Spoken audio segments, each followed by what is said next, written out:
This week on the Sports Initiative podcast, I sit down with strength and conditioning coach for a Cat 1 Academy, Tom John. The Hartpury graduate discusses the benefits of multisport at the younger ages and through the growth phase, as well as the effects of birth quartiles on academy football. I hope you enjoy.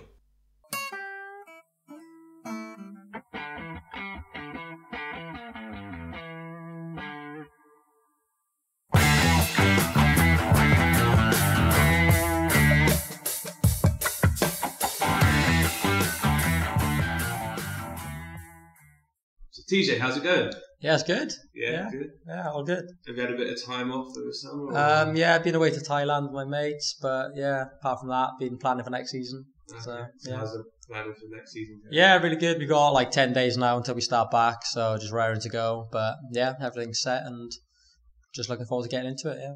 How long will that planning process take in terms of during the off season? I think the first 2-3 weeks is more like a reflection period of last season, things we've done well, things we didn't do well. We met as a department to kind of just thrash it out and have a conversation about what we did. And then as soon as that's done, just get into planning for next season because you know what you want to change or you know what you want to make better. So yeah, it'll be 3 weeks of reflection, 3 weeks of planning, and then back into it. So I guess probably should explain what exactly is your job. So I'm an academy strength and conditioning coach. My age groups that I work with are predominantly under 12s and 13s this season, and then I've also got the foundation phase, which is the 9s, 10s, 11s. But then I will assist the other guys with the 14s, 15s, 16s. So there's 4 of us and 3 interns. We'll work between the whole 16s right down to the 9s, but predominantly me is under 13s and younger. Okay, so it must be quite enjoyable having working with the 9-year-olds all the way up to the 16s. Oh yeah, even during the off season, we've had players in for rehab purposes, and even older lads like the 18s, because we can dip into that as well. And the challenges you face between having a 9-year-old and a 16-year-old, it's quite exciting because you'll come in one day and you'll be trying to get a 16-year-old to run or work really hard, and then 2 minutes later you've got a 9-year-old that is full of energy that you don't have to say anything to because they're just buzzing about. So yeah, it's quite nice. Okay, so in terms of physiological differences and stuff, it's quite a big disparity between those. How do your views and stuff change in terms of what you need to work on the players? Work with the players.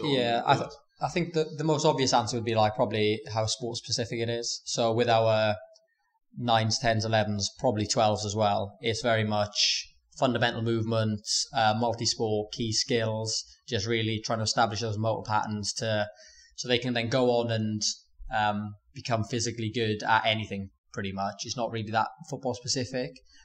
We will always have football in mind with the movements that we do, say in our agility games or dodgeball games, but at that age it's more about the overall approach.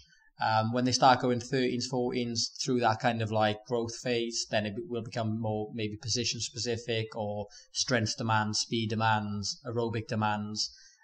It'll get a lot more detailed in that regard. But I'll say as an overall picture, our philosophy throughout it all is just as many different skills or movements or ways that they can adapt and move around the pitch is kind of what we aim for. So obviously, I assume you have network with other clubs and stuff. Is that a principle that you think a lot of other clubs share? I think it's something that a lot of other clubs are getting towards. I was just at a conference last weekend, Child to Champion, and there was some guys from Arsenal, Leicester, different places there.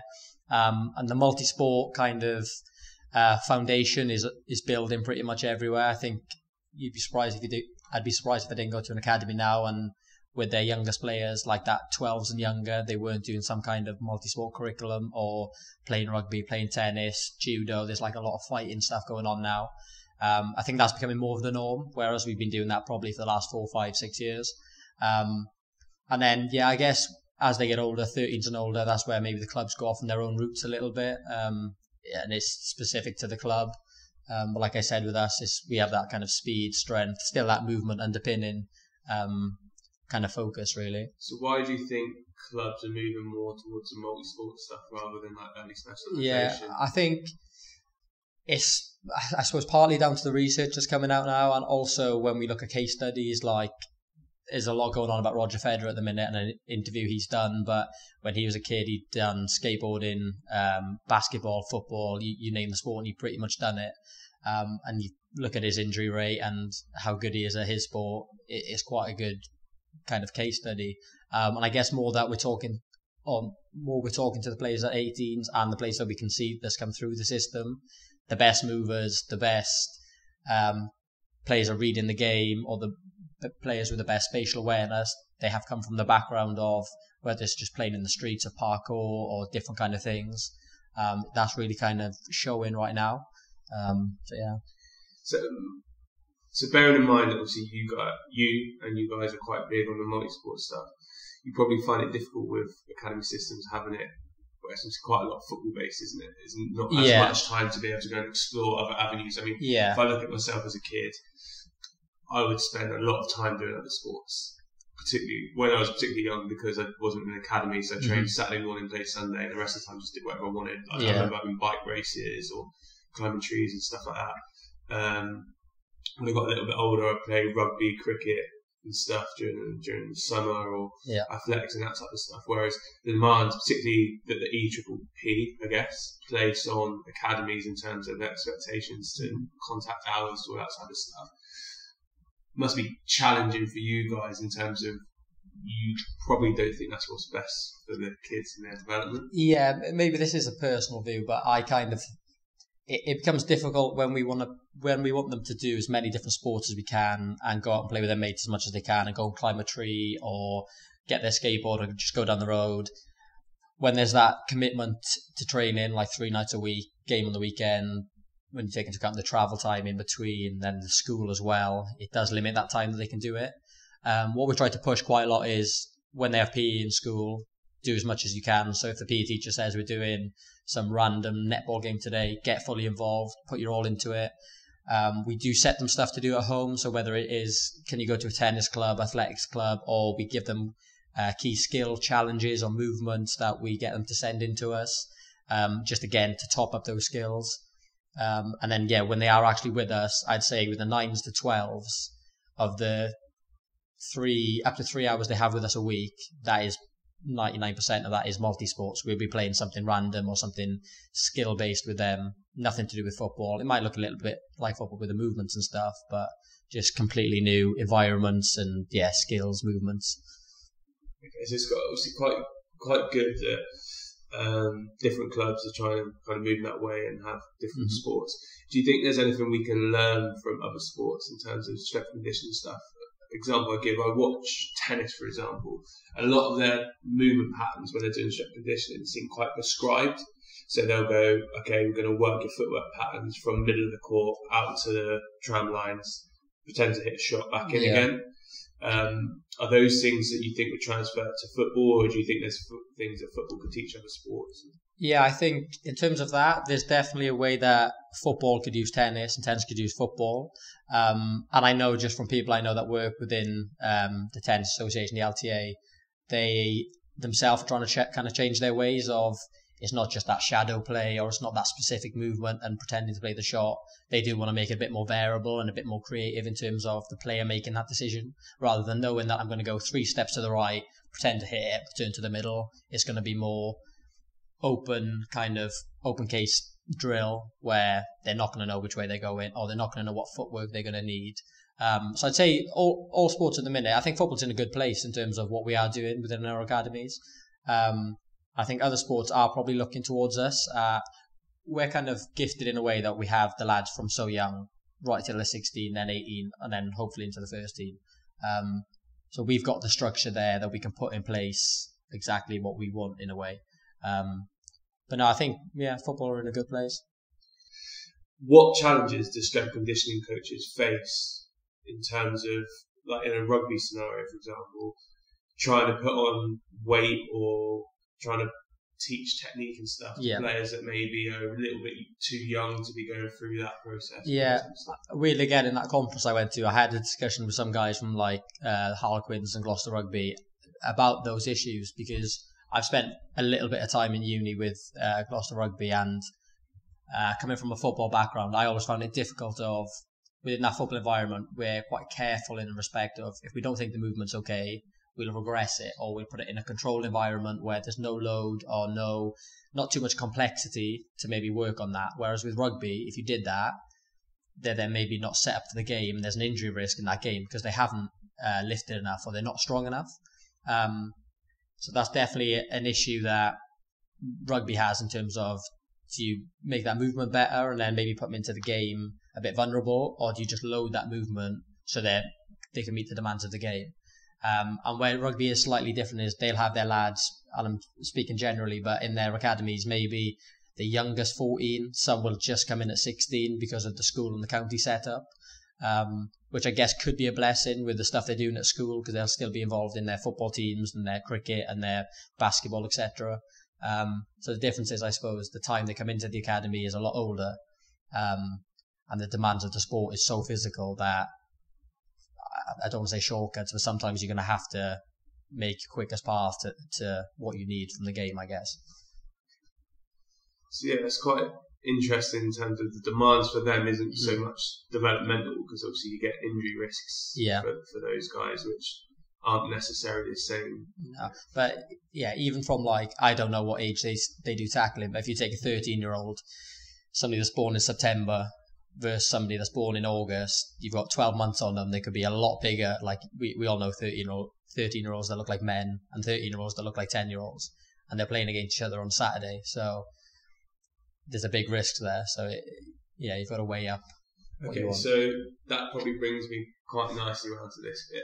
So I don't know if you saw a picture on Twitter. This is where I saw it. Picture of Villarreal kid who was a dot. I think it was under 12s. He was a bit of a dot against an under 12 player from Sevilla who was massive. Yeah. The disparity. I think the Sevilla kid was probably double the size of the little Villarreal kid. Regarding like tracking of predicted heights, bio age, all that type of stuff. How is that actually tracked? And trying to explain to me exactly what bio age is and that entail what it means and stuff. There's a number of methods that you could use, I suppose, in terms of working out like predicted height and maturity. My experience I'll stick to is the Camis Roach approach, which is pretty much using your parental height, your current height, and the time of when you're taking that measurement. So it gives you a prediction equation that predicts your adult height, or a range of adult height, to then where you can take your most recent measurement and work out how far from that you are, which is there where you can create a percentage. So for example, if I'm going to be 6'2" and I'm currently 5'8", that'd be a percentage of how close you are to, I don't know off the top of my head, how far away you are from that. And then if we take our under 14s or under 15s age groups, you could have some that are at 95%, they're nearly fully cooked, they're nearly at their predicted height. And then you could have some that are in their late 80s that they've still got quite a lot of growing to go. So that's the measurements that I'm used to using. And they can tell you quite a lot about which players you maybe need to give more of a chance to, or players that perhaps in that age group, it's just not a fair competition. So you might have to play them an age group down or an age group up. Okay, so in terms of that predicted height, how accurate are those measurements? In terms of, so from 12 and younger, I don't actually know the numbers off the top of my head. There is a range that is given, I think it's a 50%. I know from 12 and older that you get 90% confidence intervals where, I don't even know. I just know as you get older, it becomes more accurate. Yeah. Okay. So I guess in terms of for coaches, the difficulty then becomes maybe possibly a late maturer who's quite small, quite young in their bio age against maybe a very early developer and then high bio age and stuff. Now that I'm assuming is just physical development in terms of purely what they've done. Yeah. So in terms of maturation, you could have sexual, somatic, which is what we're talking about, and also skeletal. That is pure measurements and that maturation. There's other physiological systems that's going on that they're not far apart, and psychological as well. Mental's another one, but we can't say because he's the most physically mature, because he's an early mature, for example, but he's still relative age. He's still born late in the year group. It doesn't mean he's psychologically also early. You've got that kind of complexity to the argument as well of he's really physically mature, let's play him up, but actually might not be ready for it because he's born in August, he's 12 months younger and more from the age group above. So you've got that argument involved in it as well, yeah. I think if you look at abroad, I know I've seen some statistics come out, getting on social media and stuff, that does highlight the fact that a lot of your academies abroad are made up of their Q1s, if you like, so January, February, March. Do you think that the academy system, in the way that it's built at the minute, kind of leans to more towards those Q1s and those early matures and stuff? Or yeah, I think it all pins down to like everybody wants to win, I guess. And even though different academies have got within their structure that it's not about winning, it's about how many players you can get in the 18, scholar, first team, etc. It is still quite hard to go like a whole season of losing the majority of your games and saying that's okay. So I guess there's that argument with the staff in terms of we've got all these small players or these Q4s, but we're getting battered every weekend. Where's the development there for the lads? And again, when, say for the recruitment, when you're scouting a player, you might know no information about that player in your Sunday league games. You might think, I really like the look of him. Then you find out he's a Q1. Like, it might be obvious if he's massive, but there's no way of knowing that unless you've got his date of birth right in front of you, which I don't expect that they get that.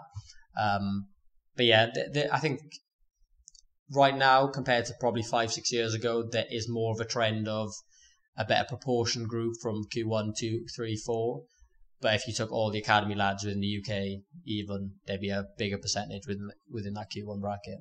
Okay, so bearing that in mind, if you were a scout, I know this is a big if, yeah, what thing would you mainly look for from? I would try to from the little ones we're probably looking at. Yeah, the people coming even without the little ones, because if somebody's big, it doesn't mean they're early or late or relatively old or late. It could just be a big lad. I think I would try to shut out any, especially with the young ages, let's say 9s to 12s, I'd try to shut out any physical advantages. So if he's running through the whole team, is that because he's technically good and his footwork is great, or is it just he's shrugged a lot of people off? So I would really look at how technically good is this player? How well can he move? Is it quite robust? I think that my 2 points would be technically how good is he and how well does he move? Goals. Yeah, because like I said, you might have the biggest lad on that, and I remember back to when I was playing, the biggest lad, we put him up front and he scored 6 a game, and it's because he could kick the ball the hardest, kick the ball the furthest, and if you put it in the air, he's the only one that could head it. But he wasn't a good footballer, but he was effective at doing that. And who knows what his potential is. Okay, so looking at predicted heights and stuff, you said as you get a little bit older, they become a little bit more accurate. Do you think there's a place, and this wouldn't be a coach's place, it's obviously a parent's place, but for a parent to inform their child of the fact they possibly might be small or on some occasions too tall, so possibly wouldn't have a career in that sport? Now, I'm not using football as an example, because obviously the disparity between like a goalkeeper to a left winger, you've got a massive range in heights. The example I'd probably give, if you look at the NBA, the average height of the NBA player last year was 6'7". Yeah. Now they've got one player called Isaiah Thomas, who I think's 5'9". But the majority of the players in the top league of the world, basketball, is going to be plus 6 foot. Yeah. Now, if you've got a child who is constantly saying to you, I'm going to be a professional basketball player, I'm going to go and play the NBA for, I don't know, the LA Clippers or New York Knicks or anyone like that. Yeah. Do you think there's a time where a parent needs to sit their child down and say, yeah, I think I'd probably say 2 things. I'd say, yes, it can be helpful for the parent to tell the child. Like, let's be realistic. If someone's predicted, or let's say mum and dad are 5'5" and 5'2", and the son's predicted, let's say 5'6", he's probably not going to be a goalkeeper. So the parent could tell the child, look, play outfield, you've got more of a chance, if that's what he wants to do. And then what I'd also add to it is the game changes so much that for our under 9s, 10s, 11s, I don't think we could say that in 8 years' time or whenever they're going to be in the first team that a 5'7", 5'8" centre back isn't going to be okay. Like it could be the way our game's going, it's becoming less and less physical by the game. There might be that the demands are completely different. So I think football's a difficult one. So from my perspective, I don't think you could say don't be a footballer, for example, because just the differences in terms of physicality on the pitch. Like if you look at Kante, for example, and then Tom Huddleston. Now they're two centre midfielders, played 4 technically, and that's Jorginho's decided he's going to have a gig in there, which I don't know why he's done that, but they're very different physically. Yeah. So you could, heights and weights and all that type of stuff. Less important. Football, less important. It's just, I think in some sports, and is it worth the parents saying it? And I guess it's also trying to weigh up when to tell them, because you don't want to tell a 6-year-old, and I don't think anyone suggests to tell a 6-year-old, oh no, can't do that, and crush their dreams. Yeah. But maybe if you've got a 12-year-old 12, 13, 14-year-old who isn't going to grow much more than his 5'10" frame that he's in at the minute, and he's thinking he might be a 6'7" beast. Yeah. Do you then? I think again, I'll go back to from my opinion, up until they're 12, 13, probably even 14, they should be playing that sport because that's what they like doing. It's not because they want to become a professional at it, or it could be that as well, but it's because they love playing your basketball, rugby, football, whatever the sport is. So at that point, I don't think you probably need to tell them at 12 years old that it's probably not worth playing this because you're not going to fit the demands, just because that's what they love at that moment in time, and let them do what they enjoy. Then I guess when it comes more to that, probably 12s, 13s age, then you might have to be a bit more real in terms of if they're saying to you, look, I want to be a professional basketball player, and they're predicted 5'6" or whatever it is, then you might have to just have that conversation of, that's fine. Like, if you want to be a basketball player, you go for it, but just bear in mind, you'd be the smallest ever, or you know what I mean, the smallest kind of, you have to be electric, quick, and hit a 3-pointer from wherever on the court. That's what you need to do. Yeah. So there is, it's really tough because even saying that, leaving it to 12, 13 to drop out of that sport and play a different one, it'll be hard to pick it up from there, I guess. Which is why I'll always go back to, from that age, they should be playing every sport, just so when they come to that 14, 15 or whatever age it is that they start specialising, they've got all these tools, all these movements, all these skills that they're in the best position to go for whatever suits them, really. I know, obviously, the multi-sport aspect seems like it's come across more and more, which I think is only going to benefit probably more sports as well. You might get, for example, some kids that realise actually football's not for me, and they might go and be a great player for rugby. 100%, yeah. Kicking's unbelievable and movement patterns are decent. Maybe, unlike most footballers, they like having a bit of a ruck. Yeah, that's the thing though. Like even the players I work with, 9s right to 13, there's some players I look at and I think, God, you would be a great, like you just said, fly half or scrum half, or I could see them lifting somebody in a line out, or being good at hockey just from the way they move, or when we play the multi-sport, they're really good at it, or their skills just fit into something else. That doesn't mean they're not going to be a footballer or good at football. It just means that you can see all those benefits paying off from so many different aspects, really. So something that I've noticed more and more over the last few years is when you go on coaching conferences or coaching courses and stuff like that, there seems to be a far more vocal discussion around S&C considerations of sessions. Yeah. Demands we put on kids or demands we put on players, all that type of stuff. From a strength conditioning perspective, how do you guys feel like the integration between departments has increased? Yeah, I think, again, rewinding 4 or 5 years to now is a massive difference in terms of the considerations. I can remember being in conversations when I started probably 5 years ago where this would be the session, these timings or pitch sizes will be plucked out the air, or depending on how many players we got turning up, or they didn't play well on the Saturday, so we're going to beast them today, when actually that's not the right thing for them because they've had a big week the week before. Whereas now, I think it's fair to say every session that I'm involved in now has got that consideration behind it, whether it's what's their training load like, how much they do last week, what we actually preparing for this week, How does this session look within today? How does today look within the week? I think all those considerations are there, and that'll be little things from how long the games or the drill should be, their rest periods, different positions. So, for example, if you're doing a drill where it's crossing and finishing, just make sure it's varied, so it's not the same person crossing off their right or left foot, so they're hitting in 50 balls, and then there's one guy sprinting back and forth, heading it. It's mixing that up. I think that those considerations are there. There's probably still areas that we could improve in terms of maybe if the S&C guys weren't there, would that control still stay over the session, if that makes sense? In terms of, would we let it run too long perhaps, or would those players rotate?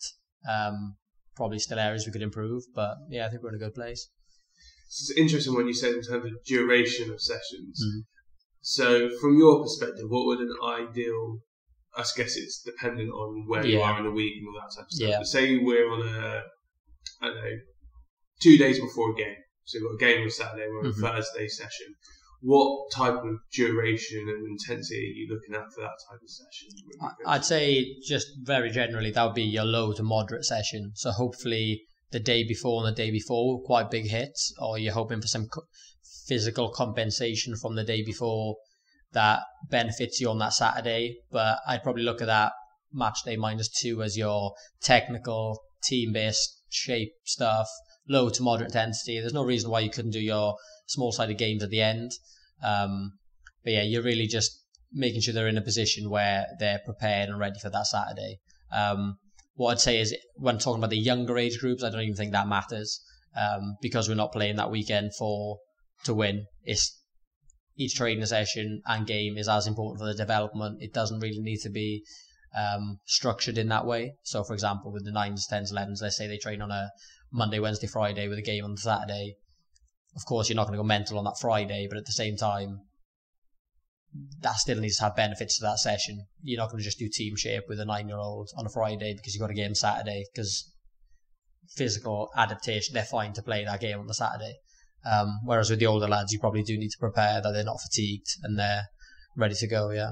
Do you think at those younger age groups you can develop like durability and stuff for as they get older? Yeah, I think in terms of like aerobic capacity and stuff, that's quite linear with as the players grow up. So as the body size gets bigger, lungs get bigger, aerobically they be able to fend better as they grow up. So I would never really, with the younger age groups, care is probably the wrong word, but I wouldn't make them run for the sake of running. Everything would need its purpose in terms of whether it's, I've said it loads, but a skill development or movement or tactical, technical.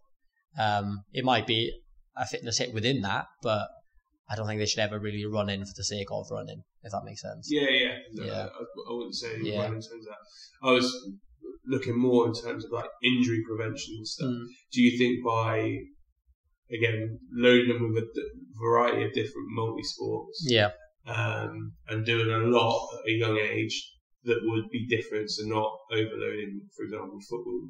Naturally you get very tight hamstrings, very large quads. If they were to do a lot of different sports, to say you go just for fun alongside, they go and do karate or swimming and stuff, different muscle groups. Do you think that by doing that from maybe 9 all the way through to 12s, and then when they're starting to obviously go through puberty and stuff, do you think that gives them a better base physically? Yeah, just a really simple one would be, so we do dodgeball with them and we would do, let's say, rugby sevens. If you think about how extensive rugby sevens is, you might be running the whole length of the pitch or recovering the whole length of the pitch. It's quite a blow. Whereas then you play dodgeball, it's a completely different fitness hit in terms of you're never going to move more than 2 yards, but you're constant. It's like throwing a ball, dodging, getting back up to your feet, back to the floor. You're working probably as hard in both, but completely different energy systems. So just by 2 examples there is ways that you're developing that your energy systems as you're growing up, like you said with the multi-sports. Yeah. This is interesting because I think we all want players that obviously aren't going to be injured or get fatigued as much, as trying to figure out what the best way to do that. Yeah.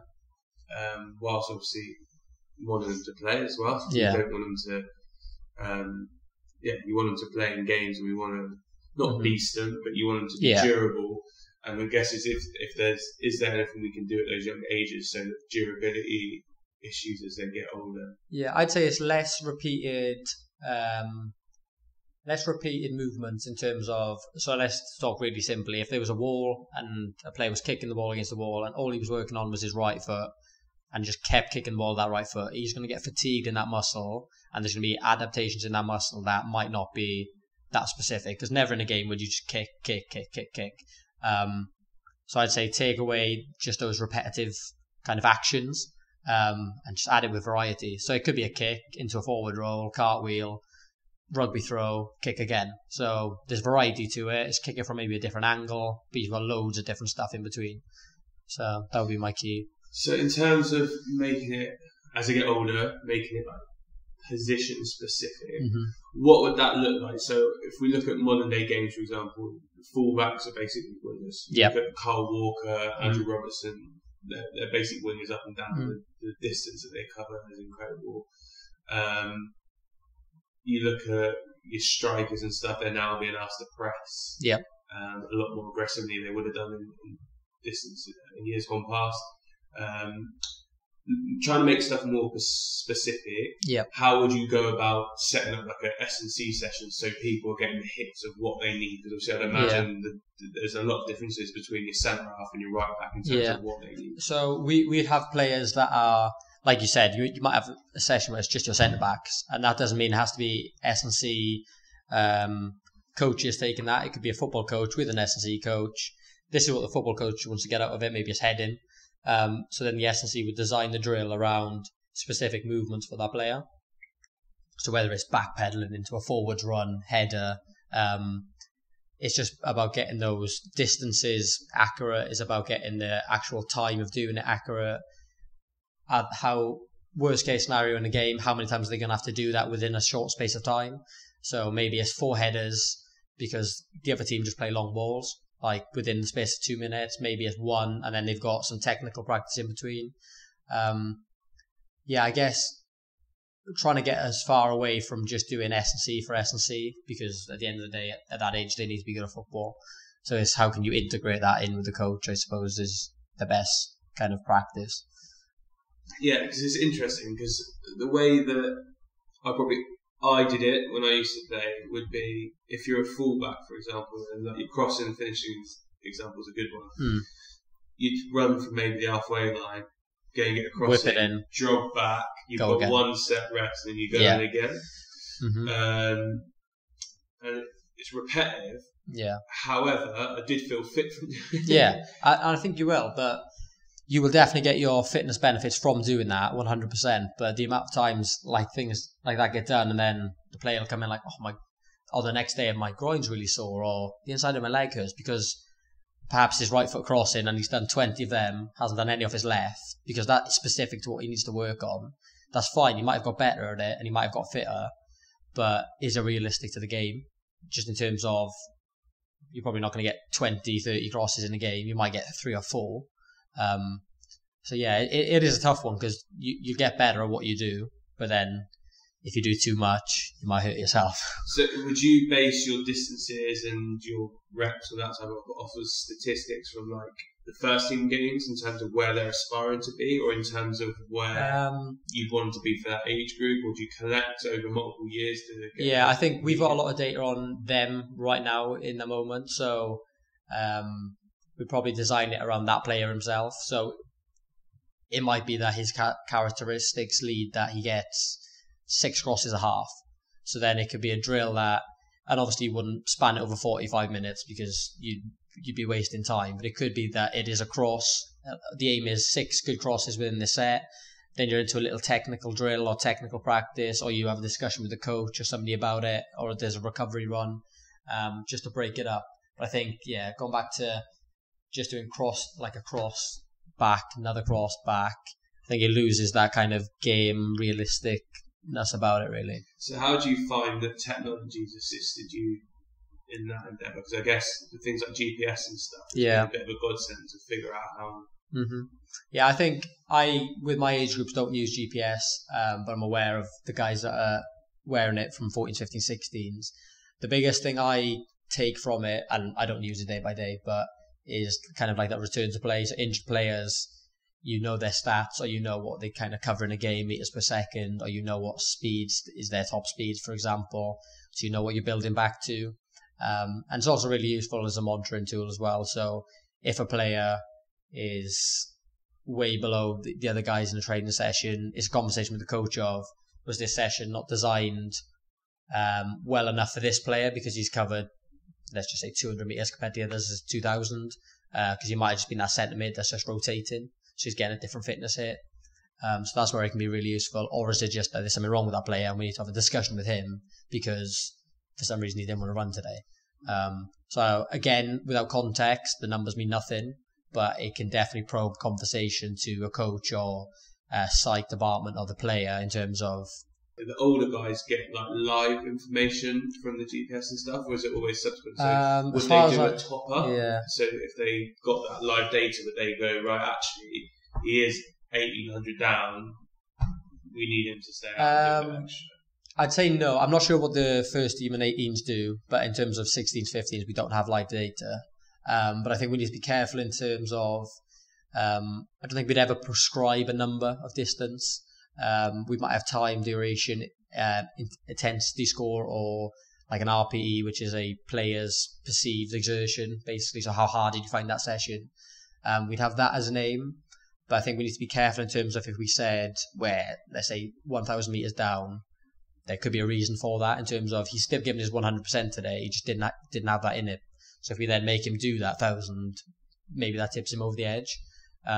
So I'm very much a believer of if that player as long as that player does 100% of what he can today, we don't worry about the numbers because he's given his 100% today. If that makes sense. Yeah. Okay. So I guess for you guys, from the sound of what you're saying, you're moving away from just being in the gym and doing gym-based stuff and trying to be more pitch side integrated into sessions. Would you say that's accurate? Yeah. In terms of as S&C as a whole? Yeah, I think it kind of depends what, there's going to be times where you're going to need to be in the gym if you're adding load or certain equipment or stuff that you need to do. But I would say you're right in the regard of we are trying to make it more specific to the game. So we're not anymore just squatting for the sake of squatting. Even if we're in the gym, can we do a movement that is more relevant to the muscle action or the direction of the action, and more sport specific. So it's not just squatting for the sake of squatting. It might be a step up with a drive because that's what sprinting looks like, or it might be a squat but not with the bar. There's variation to it because when you land from a header, it's not a perfect up and down. You might have more weight on your left, more weight on your right. So I'd say in general we are trying to get more exercises looking like football. But with that being said, you will also need your strength movements to underpin everything, so you will still squat probably. But yeah, in terms of the on-field stuff, like I said, trying to integrate with the coach more, the agility, speed sessions we do, making it look more like football. And at the end of the day, it's all about player buy-in. So if you say to a player, this week we're in the gym for an hour, on pitch for 2 hours, they'll be happy with that rather than we're in the gym for 2 or 3 hours, we're not on pitch. So there's more buy-in outside of the players as well, I guess. Okay, so this is something we've had a discussion about before. Oh, God. Like weight vests during games. So one of the things that I've said was adaptation of the body obviously happens. Mm-hmm. You see mental weightlifters and stuff who go and squat, end up looking like Joshua. I've said I appreciate that you don't want to be putting excess load through joints and stuff. Yeah. But is there a way you could have, say, if you've got your Under Armour leggings on and Under Armour top on, by adding a little bit, like maybe 0.5 kilogram spread out across those major muscle groups and stuff, to replicate extra weight, which then gets the adaptations in the muscles that you want? And you said that is not a good idea. Yeah, I'm personally against that idea just from the fact of, even if we're out, it's hard to say without knowing specifics, but say we're adding 0.25 or 0.5 kg to 4, 5, 6 locations to the body. Oh, I have to say, I'm on about older people here. Not kids. So obviously, I'm talking about under 18. Yeah. I still think there is, especially in a sport that is so variable as football, in terms of the rotations, the movements, the jumping, the kicking. you talk about every plane of movement or every axis is being exploited. I think it's a lot more risk than reward. Like, I get what you're saying in terms of if you sprint in a straight line with a little bit of added weight distributed over your body, you might have a adaptation where if you train with that for a period of time and you took it off, there could be something there. But as a one-off thing, first of all, as a one-off thing, I don't think it'd make any difference at all. It'd probably just put that player more at injury risk for that session. And with a contact sport that's got so much variance in it, I can't see how it would help, because you can't actually control you never have control of the amount of times they're turning or the amount of times they're running in a certain direction. So I think the risk... Is it not essentially the same as just having like a good Christmas? Yeah, they would have put a little bit of weight on. Yeah, and then we're still able to play. Would it not be the same principle as that? I don't think so. Just in respect of when you do, let's say, have a good Christmas, it's not a case of, let's say, 5 kilograms. It's not a case of dropping 5 kilograms on them. It'll be 0.1, and your body adapts quickly to that. And you've got that 24/7. Whereas, let's say we're training for 2 hours or an hour and a half, going from, let's say, academy player 70 kg to 75 in the space of 1 second, putting that suit or whatever it is on, to then train, to then take it off, and then the other 22 hours of the day you haven't got it. I think it's quite different in that regard of your body's not used to what you've got on for that session. So what about if you were for 24 hours a day? Or you had like 2 suits, one for during training, and then if you had it on for 20. So say it was 0.2. So say we did this over a 3-month period. So first 2 weeks 0.1, next one 0.2. Yeah. And every 2 weeks we increase the suit by. Yeah, my honest answer would be I'm not sure. I think again you'd have to question the benefits of it. In terms of, you may as well just make your player heavier, I guess, or make him put on muscle mass for that reason. But I think when you take it off at the end, I don't know if there'll be that adaptation there. The answer is I don't know, but I can't see. I think there's better ways, or other ways to strengthen or make your players quicker, stronger, what would they be? powerful. That would be your depending on what age you're talking. Again, let's talk like older academy players. That would be your strength sessions, your gym stuff, your on-field training, making it specific to that player. I could probably guarantee through a 4, 5, 6 week training block of a planned strength schedule, you get more adaptations than a weight vest or a weight suit or something to that regard. I just think there's so much risk there with, I guess you're never going to perfectly distribute it over the body.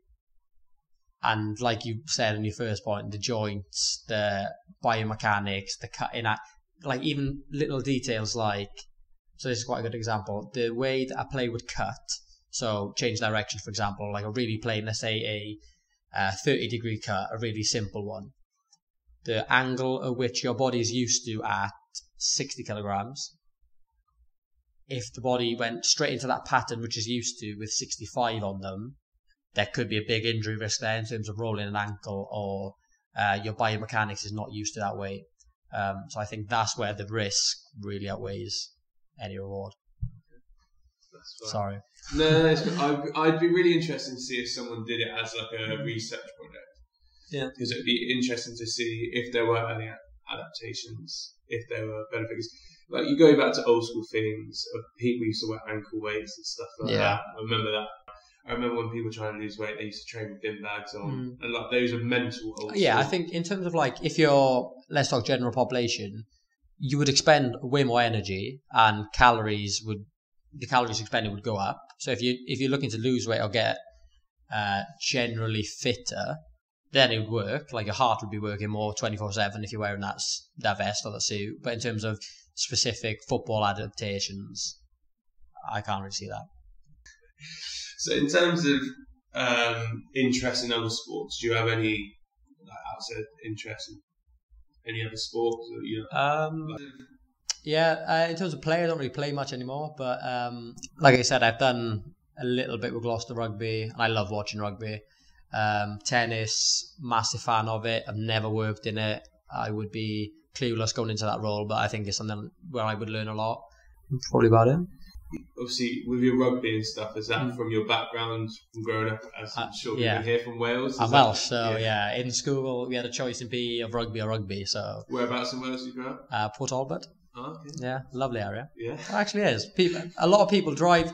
You'll either see Port Talbot from driving to Swansea and driving through it and thinking, "Oh God, look at that steelworks," but it's actually a really nice area. Yeah, I love it. So when you were growing up, was it just you? Was it you got siblings and stuff? Little sister, yeah. Oh, okay. So yeah. older brother. Big bro. Okay, so playing sport and stuff growing up, what? Yeah, I think what's quite a powerful tool in terms of when we're planning stuff now, and like we're talking about, is it multi-sport, is it strength-based, is it sport-specific, is like reflecting on what you did as a kid. So when I look back to me, I was football, like and rugby in school, but not to a degree where I could probably class it as, I could probably class it as one other sport, but I never played tennis, never played basketball, never did no fighting or combat or parkour. And then on reflection at me growing up, I was quite linear, these are the movements I could do, and I struggled with other stuff in terms of if I fell over, I'd fall over one way, I wouldn't bounce or roll or flick back up like people that would do in gymnastics or dance as well could do. So I think that's quite a powerful thing, is actually reflecting on what can I do and what did I do as a kid. So that's why I'm so big on the multi-sports, because I remember my friends that I'd be like, God, you're going from football to gymnastics now, like you must be mad, go back and play more football. But then when they got pushed over on the weekend, they'd roll and be back on their feet on the ball before like me or other people. So yeah. So was that throughout your childhood, mainly football? Yeah, I was in the it wasn't an academy, it was Centre of Excellence at the time, and I think went into academy when I left, but I was with Swansea from 9 to 16.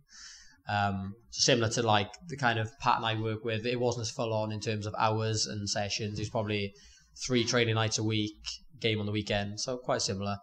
But apart from that, I can't remember doing any sports. Like I would swim, but nothing in between. Or yeah. So were you a Swansea fan as well? Yeah, Swansea fan. So how have you found, obviously playing for a team that you supported, I imagine it would be quite good. How have you found their progression as a club? Because obviously I know at the minute isn't the greatest. Yeah, I'll be honest. So when I say Swansea fan, I was Swansea in my localist team, but I'm a Liverpool fan. So the last few seasons I've been out of touch with, not because I'm not living there, in terms of like game by game how they're getting on. Obviously I keep an eye out for the score, and it's quite cool now because there's players within that team that were year groups below me, above me, that are now actually in the team. So that's quite a cool thing to look at. But yeah, as a club, I couldn't really tell you if they're in a good or bad position, apart from where they are in the league, to be honest. Yeah. I always find it interesting, like obviously you cross paths with people from different clubs and stuff. Swansea was always one when we used to play, and I was surprised at how good they were, how quickly, because they kind of came up through the leagues very quick, and the progression in the club itself, you go and see their facilities were really, really good. Yeah. I think they're quite lucky as well in that if you take English clubs, for example, or even the London clubs, there's so many clubs in that area, you're fighting for players. Apart from Swansea and Cardiff, which they will have a crossover in the players they pick up. If you go west of Swansea or east of Cardiff, that's their players, because there's no other competition. Or you'll have your Llanelli or Port Talbot or your Welsh League clubs, but if Swansea or Cardiff come, you're going to go there. Like they're your options. So they've got that probably advantage that many English clubs don't, because you've got like a Bournemouth or a Exeter or a Portsmouth on your doorstep kind of thing. Yeah. I was going to say any clubs have got that, ones are right away. It's someone like Plymouth. Yeah. Plymouth have got that, but then Plymouth have got they got the 2-hour journey to get to any other team to play against. All that type of stuff. So obviously at 16, I'm assuming you didn't get offered a scholarship. No, but then I did at Hereford United for League 2 at the time. Okay. So I moved to Hereford, was there for 2 years. That was interesting. Yeah. Go on. So in my first year, I was flying, I was doing well. Floating about with the first team. They then got relegated at the end of that season to conference. And the club were financially in a terrible place. And it actually worked out that when I left, so I didn't get anything at 18, they actually went into administration and the club folded and the club was no more. So it wasn't a great time at the club, no. But again, this great reflection on working in Premier League football now, or Premier League academies now, in terms of how different it is. So our players, or players within, say, Cat 1, Cat 2 academies, the stuff they get or the facilities they get, we have to bear in mind that there are players within those lower league clubs that are fighting every day just to train or play, that things aren't handed to them. So there's that massive social dynamic to it as well, in terms of what struggles the players have to deal with. Do you think we prepare our lads for that? So if you look at, say, for example, a lad like you at 16, so say he's at Arsenal and doesn't get offered anything at Arsenal. Do you think, as your Cat 1s and stuff, prepare the players well enough to go, actually, this is the reality of going to a Hereford or something? Yeah, I don't know. It's hard to really, I guess it'd be hard for me to answer that, but I'd say the obvious is if you come out of, like you said, Arsenal, you've got a good chance of going Championship, League 1, League 2, whereas if you come out of a Hereford when they're League 2 conference, realistically, you're not going to go up, so that you're going down further. But yeah, I think it's case by case. Different players have their strengths and upbringings and stuff, so I'm not too sure on that. It's interesting. I was on a course recently and they were talking about where the majority of England's defenders have come from. Yeah. So if you look at Jordan Pickford, Harry Maguire, John Stones, Kyle Walker. 2 of them are from Sheffield United, 1 from Barnsley, and I can't remember where Pickford came from. Pickford was another team. So we're talking about the England DNA in terms of how they identify players and whatnot. And some of the people in the room were saying the in possession stuff, probably all your top teams will be able to do. So your Man Cities, your Chelseas, your Southamptons, your Tottenhams, your Man United, going to be great on the ball. Going to be really, really good at that side of the game, because in games, the majority of the time, they're going to have the ball. Yeah. Whereas if you have your other side of the game, which is you're being really aggressive, being really physical, pressing, tackling, all that type of stuff, particularly for your back players, that's probably not going to come from your top teams, because they're not having to deal with crosses that often. They're dealing with it half the amount of time. So it's interesting. I think if you looked at lower teams who you play against, I think their defenders are probably better technically at defending than our older ones are. Because they do it more, Because they do it more. So it then makes you look at it and go, how are we preparing? How are we preparing kids for that? Which I'd imagine is probably quite a big culture shock for the lads. If, like you said, from Arsenal stuff, you're probably okay. If you were a QPR like myself, then going down, there's not a lot of a drop off for you to go. In terms of places to go, you're going to do a hell of a lot more defending than you would have been. Yeah, because I think that's where I struggled, because I was obviously not the biggest, got a small guy, and I was quite technical. So when I went from that, Swansea were always known at that point to be like a mini Arsenal, like played nice football. That suited me. When I went to a Hereford League 2 conference side, I needed somebody who could head it, hook it, and put it in the channels and fight. I didn't have a chance because I was going up against men. So that's quite a simple way of putting it, really. Is you're probably not prepared for that environment that you're going into. I think also, and this is probably something you'll be able to take over a bit more, the physicality of an under-18 going into men's football was really difficult. Whereas obviously the higher clubs, you have the under-23s league where they're able to develop a bit more, and physically I think can gain a little bit of weight. And I call it man weight a little bit. If you're going to be from 18 to 23, you put on a bit of man weight. Yeah, you do.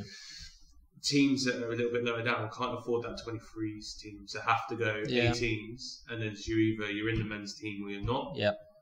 So in terms of the physical development over that period, what things could you take into consideration for those? I think one thing to consider is within that under-18s, so we're talking under-18s and 17s players together in that, is going back to the maturation stuff. You will have players in there that they could potentially be the best player, but they're not going to be able to step up because they're not fully mature. They're not fully grown into their body yet. When would that happen on average? on average 16, 17, I guess, is when they're fully done. That's just plucking the number out of the air, to be honest. Because there could be players at 18 that are still not ready. There'll be players at 15 that are fully developed, which you see in academy football. I was good at that.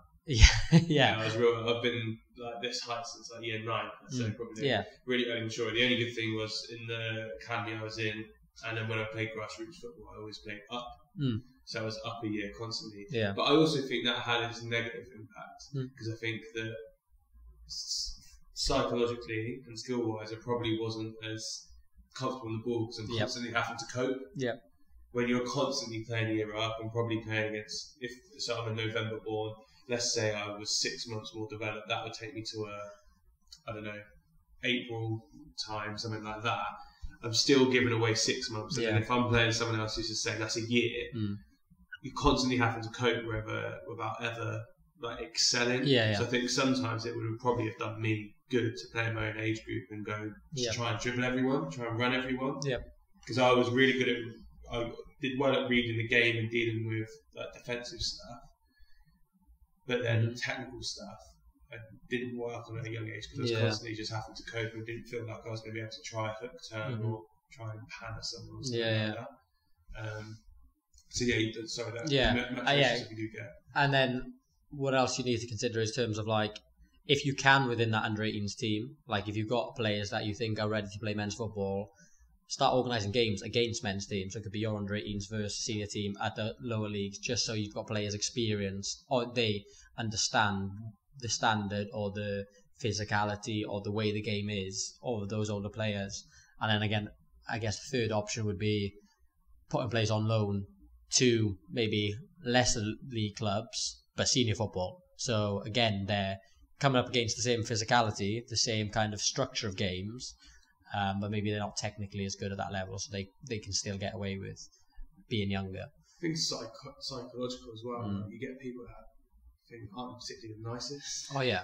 You know, like horrible chucking elbows and stuff around. Psychologically, obviously, you don't want to get the kid hurt, but knowing that they're going to deal with that a little bit and be able to cope with that. You look at Tyrone Mings, who was around in this region, actually tried to recruit him to Bath. Stuff with Ibrahimovic and that. He's probably used to getting kicked about at men's football. He was 19 before he went to Ipswich. So he's got that little side to him where he's going, okay. I know, you know what's coming. It's that experience, But then I think also as a manager or a coach, just appreciate that within those lower league clubs, if you're going to put an 18-year-old into that first team, be aware that could happen. He might go in there completely sink because it's his first experience of men's football and it's not what he's used to. So it's just having that appreciation for who that player is and how well they're going to cope with that change of dynamic. So obviously after you left Hereford, I know you went to Hartpury. Yep. How was your time there? Yeah, good. I think that's where the football started slowing down, so I focused on my studies and pubs more than playing football. But yeah, it was a good time. That's where I first came to work within football, first came to work within rugby in S&C, and I haven't looked back. So why did you decide to go to S&C? I assume at that point it wasn't like a goal to go, I'm going to stop playing football. Yeah, I think the two reasons I went into S&C was, one, a lot of my mates were going into coaching, and I could see how many people were coaching, and I thought that's going to be such a competitive place. I want to try something different. And two, thinking back to my times when I was in an academy at 18s or 16s, 14s younger, this new concept of S&C was very new. Like, I never had that in terms of multi-sports or a fitness coach, in inverted commas, or sessions with intensities that were planned. That was very new to me, so that was something I wanted to look into. And yeah, it's been great kind of reflecting back to, like I said earlier, my upbringing in football compared to the lads now, how different it is. But that's kind of what drove me there in terms of S&C of, I never had that, so what is it, and learn more about it. So what type of people did you work with at Hartpury or learn under Hartpury? Well, in terms of like lecturers and stuff? Yeah, so I think Ben Drury, that is now head of the master's course, He worked there, but we also had lecturers like James McCarron that was at Seattle Sounders. He's now at Man City. He's been at the FA. There were some other guys that are now in cricket. There's some in rugby. It's quite a nice proportion. Lecturers from different sports really. But yeah. What type of things would you have worked on? Our modules were everything from recovery to return to play, injury management, periodizing like in team sports, nutrition, just kind of ticked every kind of box in that sports science. So quite relative to a lot of stuff you do now. I'd say it was really relevant to my job, but at the same time, if I didn't do a placement on top of it, it really helped that I did a placement between my second and third year, and then went back to my third year because I knew what the industry was like. So my advice would be to any student, if you're going to do it, you've got to get a placement in there because you'll network, you make friends with people that's actually working, and in that last year you've got something to relate it to, because if you just do 3 years on the bounce without experience, you don't really have an idea of what the industry's like.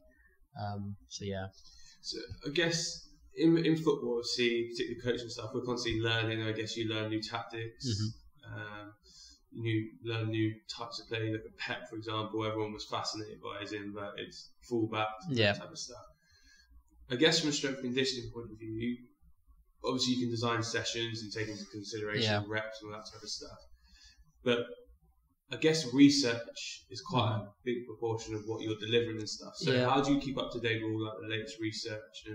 I think there's two key aspects. There's your experience and doing something, doing it wrong, and then making it better, or experiencing what somebody else is doing, whether that's another coach within your club, or you go to a conference, speak to people, they do it that way, so you change your ways or reflect on your ways. And there's also the research-driven stuff. So, like, for example, I'm big on doing agility with our 13-year-olds, 12-year-olds. I went to a conference on the weekend that says, actually, there's a paper coming out that shows that once they go through peak height velocity, which is their big growth phase, their biomechanics, the way they move completely changes to a new way of moving, new way of decelerating within change of direction. So that's where it becomes really important. So now I'm reflecting on, actually, the research is saying that it's really important after they grow. Should I be focused on it before? So you've always got that debate. Like, that's just one example. So that's the research driving kind of your thought processes. But then you always refer to your experience of actually, because of the way under 13s, 12s, 14s footballs looks, I still need to focus on it because it's a big part of their development, or a big part of how they play on the weekend, which is ultimately what they're judged on. So you always have that kind of research, experience, application kind of debate with yourself. But that's where it's quite nice that you're always reflecting, always trying to improve what you've previously done. Do you ever, obviously everyone will have WhatsApp groups, whatever. Do you have a WhatsApp group with your S&C stuff? Would you ever just chuck an article in so we got Megan Hill, that's a researcher at Bath Uni, working with us, so she can provide us with a lot of stuff, and we have Microsoft Teams on our computer, so we're always chatting on that in terms of look at this graph, look at this, look what this person said, or stuff like that. Is there anything interesting that's come up recently that all of you've gone, actually, that changed our mind slightly on what we thought? Or is it's probably been nothing groundbreaking at the moment. I think it's just more that how big multisport is getting, in terms of there's more books being wrote on that right now. Like, there's more, if you go on Twitter and look at the youth S&C conversations, I'd say over 50, 60, 70% of it is on multisport and the benefits of doing different stuff. So that's definitely the focus right now, is how we can affect PE or affect school sport that it is pushing our athletes on. I think that's kind of the trend at the minute. I guess, the research stuff's quite interesting in terms of you don't know where it's going to go, like both in research, but also in terms of performance. Like before Usain Bolt, everyone was like, you've got to be a short, stocky guy to be a sprinter. Yeah. And then he comes along quite gangly and stuff and kind of change the game to now it's different people. Now, in terms of for you, where do you see performance, like physical performance going, particularly in football? I know that stats are showing over the last 10 years the distances that people run are pretty much the same. The difference is it's just the intensity they do it at. So rather than there being like a meander jog or whatever, they're now sprinting those distances or getting into shape quicker. So the actual distances aren't anymore. It's just the intensity. Where do you see like kind of physical performance going at the top end? And I think what we've seen over the last probably 10 years is how important probably speed, strength, power's got in terms of your quick wingers or your front three that's able to repeatedly press or sprint past the fullback. I guess I'll give you a really rubbish answer in terms of I have no idea in terms of with rule changes or how much sport has changed in the last 10 years. You can never really predict the future in terms of where it's going. But I think physicality is always going to be a key aspect of it in terms of can you run quick? Are you strong? Or can you defend yourself? Can you attack somebody in regard of like dueling for the ball? And that power aspect. But I don't think there's any way we could predict that you have to be 6 foot for this position, or it'd be ideal if you're small for this position, because there might come a day where your full-backs need to be 6 foot for whatever reason, or your centre-backs need to be technically unbelievable because there's a new offside rule. You know what I mean? There could be something completely curveball come in the future, but I can't predict.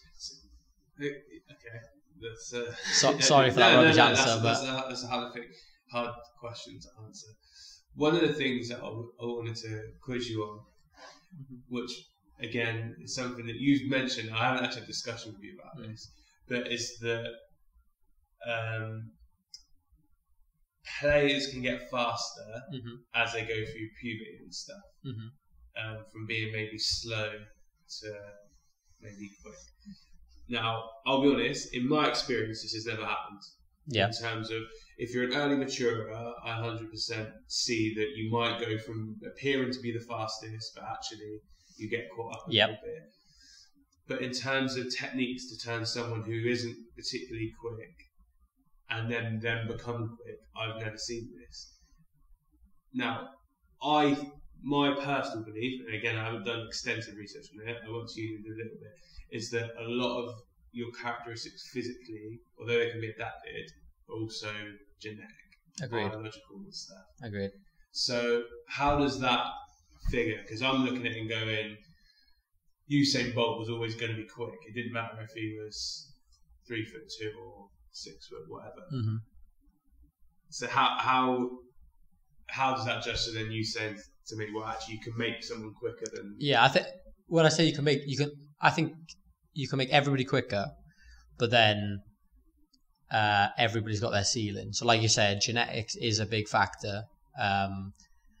Body type or body size, depending on the distance of that sprint, or let's talk athletics wise, like 100 meters, 200, 400, there'll be different body sizes that are beneficial for each of those.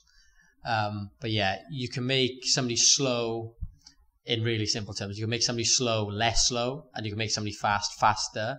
But if your muscle fiber type is slow and your parents, genetically wise, you're made to be slow, you're not going to be Usain Bolt. So could you predict that? So if you've got a fiber type in like a 7-year-old, for example, so we're saying you can kind of predict people from 12 onwards. Could you take a fiber sample from a 9-year-old or whatever and go, right, he has fiber, so actually he's probably going to be very explosive? I think ethically we wouldn't, but you could. And you could also, which is something I've actually been quite interested in recently, is a kind of parental questionnaire of what they actually did when they were younger or before they had kids, in terms of how many sports did they play, what sports, what were they good at. So for example, if you've got a mum that was international netball and a dad that was international, let's say goalkeeper, maybe there's the muscle fiber type, or genetically they're quite good at jumping sports, or they're quite powerful, for example. So that's something that could be quite interesting in terms of looking at what the grandparents have done to that. But I think, going back to your point, genetics does play a big part. Like you said, Usain Bolt was going to be fast, whether he had a good bar technique, whether he would be world record holder, who knows. But Yeah, I can't. Yeah. Okay, I guess to finish this up, and I'm going to ask everyone this, be it football or not, best player that you've played with or against. Oh, good question. So I'm going to ask everyone this. Best player that played with. I'm going to say, and you've got to give the reason why. Definition. I'm going to say just because we're talking about youth football. When I was younger, so like I said, I was with Swansea. Ben Davies of Spurs was in the year group older, and there was probably 2 or 3 occasions where I played a year group up and played with him. At the time, I wouldn't have said he was the best player, but he was that classic.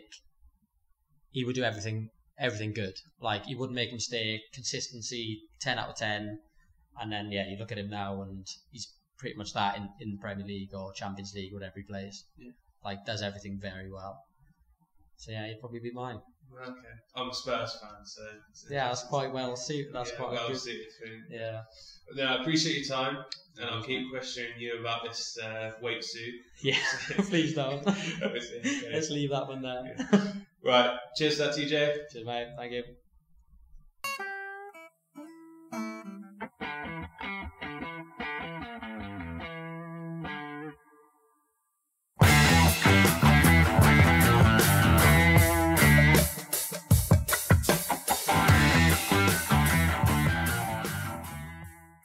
Thanks for listening to the Sports Initiative podcast with me, Michael Wright. Please remember to follow us on Twitter, Facebook and Instagram at the Sports Initiative Podcast, and share this podcast with friends and family. I'll see you next week.